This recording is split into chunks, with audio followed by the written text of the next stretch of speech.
ಅಡಿಗೊಂದು ಗುಡಿ ಪೂಜಿಸಿ ದಿನವಿಡಿ ಪತಿಯೊಳಗಿರುವಳು ಸತಿಯು. ಸತಿಯು ಅವಳೇ ಮತಿಯು ಅವಳೇ ಬಾಳಿನ ಹಾಡಿಗೆ ಶ್ರುತಿಯು.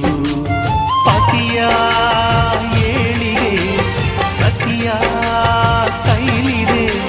ಪತಿಹಿತವೇ ಸುಖ ಮಾಂಗಲ್ಯವೇ ಮುಖಕ್ಕೆನ್ನುವ ಸತಿಯೇ ಉಸಿರಿರು ತನಕ.